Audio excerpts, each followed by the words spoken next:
And Americans are in more debt than ever before. A new report shows U.S. household debt hit an all-time high in the first 3 months of the year. And now rising inflation is making it even harder to pay off those bills. Elizabeth, why are Americans in so much debt? Hey, Diane. So one factor here is higher borrowing costs. We see that mortgage rates actually just hit their highest level since March, with the average rate on a 30-year fixed mortgage now 6.6%.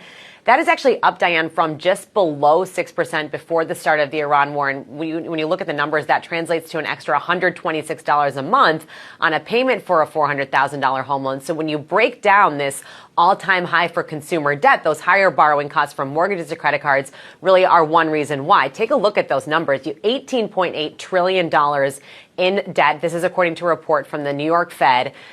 13 trillion of that is from mortgage balances. And then you've got about 1.7 trillion in both auto and student loans, 1.3 trillion in credit card debt.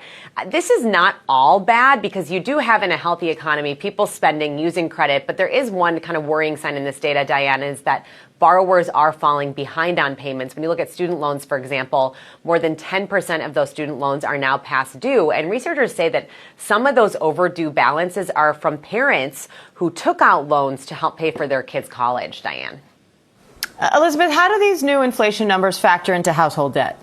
You know, such a big part of this is the prices we pay are going up. So that means when people are using credit cards, those balances go up. So some of this is just kind of growth in the economy. Prices go up. So that's why you would see balances go up. And there's no question about it that one of the things we need to look at now is the fact that overall inflation, Diane, is going up at a faster rate than Americans' paychecks. So that 3.8% inflation rate that we saw is a bigger number than the average hourly earnings over the past year of the typical American family, which is up 3.6%. In other words, that makes it a lot harder for people to absorb some of these price hikes and could explain why we do see some families turning to credit or turning to their savings to try to cover these costs.